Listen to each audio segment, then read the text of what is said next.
Hey everyone, welcome back. Hope you're having a fantastic day so far. So the next Social Security increase may be breaking a 32-year-old record. We're going to be going over what that is and what would need to happen for that to take place. Plus, Kamala Harris is now taking Trump's idea on no tax on tips. Will she also say no tax on Social Security benefits as well? We will be covering that as well, but before we go ahead and dive into the main content of today's video, if you would like to receive up to $200 in free stock or $200 in free cash, in a pinned comment below, I will be leaving a link to Robinhood. All you have to do is once you click on that link is just sign up for a free account and then simply link your bank account. You do not even have to make an opening deposit. At that point in time, Robinhood will be sending you one free stock worth all the way up to $200. And if you'd rather just have the cash, all you have to do is once you receive the free stock, is just sell it for what it's worth and then transfer the cash value right back to your bank account. Okay, so over the weekend, Kamala Harris decided to take one out of Trump's playbook. And that was one of the ideas that Trump actually had, was not having any tax on tips. So for those who are bartenders, waiters, waitresses, or anyone like in the service industry who typically receive a lot of their income from tips, obviously this would be very, very beneficial for them.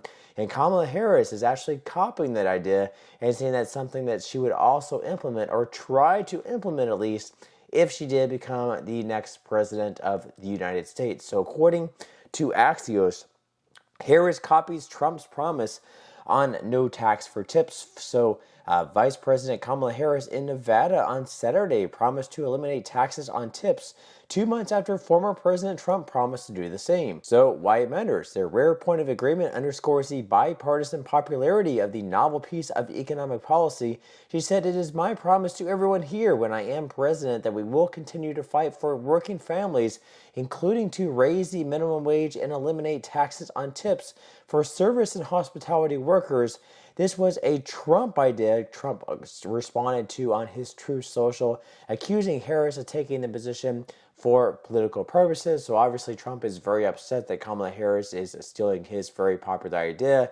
But leave your thoughts in comments below. Would you also be on board with this idea? No taxes for tips. Of course, once again, even if Kamala Harris does become the next president, or even if Donald Trump becomes the next president, it isn't something that either one of them can come in on day one and implement through executive order. This is something they would have to push Congress to pass through. So in the House, they would need at least a simple majority of 218 votes. In the Senate, it gets much more difficult. In the Senate, they would need at least 60 votes out of 100 in total. So it does get a lot more difficult in the Senate. And then finally, it would need to be passed to the president's desk to be signed into law. There is going to be some pushback on something like this, of course, is because, a lot of the taxes that are coming into the federal government are, of course, from taxes. So there's going to be different reports out there like, hey, we're going to be losing this much money. It's going to raise the federal deficit even more. But of course, this is for political purposes, both on Trump and Harris's part. Of course, Harris is copying Trump's idea, but it is a very popular idea, so I guess it's hard to blame her in the end. Now, another one of Trump's ideas is no taxes on Social Security benefits. This is something that we have not seen Kamala Harris come out and support or say she would do. Maybe in the future she will, though. They are saying, though, that if Trump does slash or reduce completely the taxation on Social Security benefits, that it could actually end up hurting the trust fund. So according to this article here, Trump's proposed Social Security tax cuts would chop benefits, advocates say. So currently, Social Security benefits are taxed by the federal government. Individuals with combined incomes of $25,000 to $34,000 per year, adjusted gross income plus non-taxable interest in half of Social Security benefits, pay taxes on up to half of their Social Security benefits. The rate is up to 85% for those with combined incomes of more than $34,000 per year. For joint filers, those ranges are $32,000 to $44,000, up to 50% of Social Security benefits being taxed, and above $44,000 up to 85%, and about 40% of Social Security recipients are taxed on their benefits. Other estimates, of course, have been much closer to 54 to 56%, and it is notable that the income ranges set in 1983 have not been adjusted for inflation, meaning that the amount of tax on Social Security benefits has increased for years, Johnson said, but it's also problematic that the cap on the payroll tax used to fund Social Security has not increased along with income levels. The widening wealth gap has meant that less income overall is taxed for Social Security. So basically, they set these income tax levels for Social Security benefits all the way back in 1983, but for whatever reason, back then they did not think to adjust those for inflation every single year. So income between $25,000 and $34,000 per year, which is taxed up to 50% of your benefits, that was back in 1983 when $25,000 to $34,000 was a good amount of money. Today, in today's terms, between $25,000 and $34,000 per year, that is very close to the federal poverty line, and yet they're wanting to tax up to 50% of benefits in that case, which is absolutely ridiculous. Now, Trump, of course, wants to remove all taxation on Social Security benefits. He's basically saying that all your working years you're paying into Social Security into the trust fund, so then to get taxed once again on money that you were already taxed on just does not make a whole lot of sense. And I think a lot of people would agree with that. So now the article goes on to say that a lot of people are paying a considerable portion of their Social Security benefits that are added to their taxable income. This taxation of benefits is really difficult for people if they are not preparing for it in advance. Still, doing away with taxes on it, as Trump has proposed, would simply make the Social Security Trust Fund run out of money 6 months to a year sooner than projected. Currently 2033, she said. Now, there are actually other estimates that show that it's going to get exhausted 2 years earlier. So there are different estimates out there. Of course, we actually have had a couple of different bills in Congress over the past few years suggesting that we also remove taxation on Social Security benefits. And then over the past year, we actually had a Democrat in Minnesota, Angie Craig. She had her bill, the You Earn It, You Keep It Act. You can see that one up on the screen. It would help improve Social Security's long-term solvency and also reduce the federal deficit. They would do that by taxing those earning above $400,000 per year. And then we also have a bill by Paul Gosar. He is a Republican. That was back in 2021. And that would remove the taxation on Social Security benefits. And they would not add any other taxes. They would just do it pretty much what Trump is wanting to do by removing all taxes and not having like an extra tax to offset that loss in revenue. Now, in some other news, of course, next year we could see the Social Security increase break a 32-year-old record. We're going to be going over what that record is and what exactly would need to happen for this record-breaking event to take place.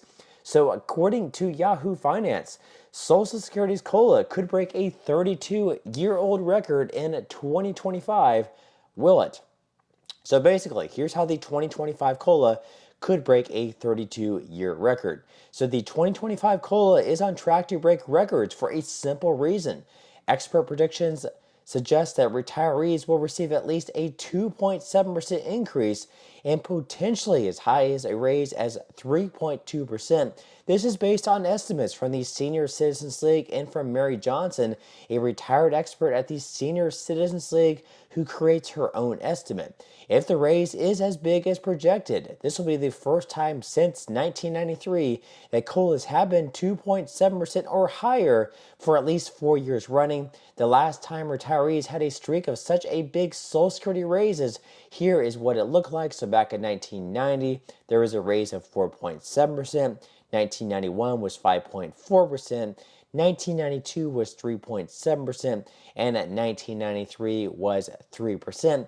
And then, of course, just recently, 2022, 5.9%, 2023, 8.7%, 2024, this year was 3.2%, and so far in 2025, it is projected anywhere between 2.7 to 3.2%. I do think it's going to be much closer to 2.7% than it is at 3.2%, and it could actually be as low as maybe 2.5 to 2.6%.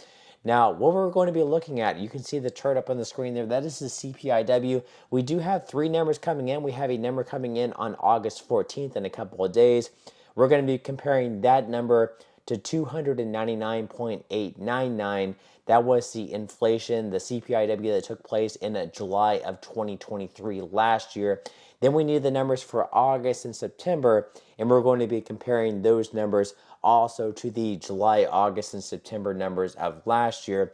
And basically, whatever that has increased by, as long as it's larger than 299.899, 301.551, and 302.257, there's going to be some sort of an increase there. We can see already last month it was 308.054. So as long as it continues at that pace, or even a little bit higher, for sure there's going to be some sort of an increase. Whatever that ends up being, we will have to wait and see. I do project right around 2.6%.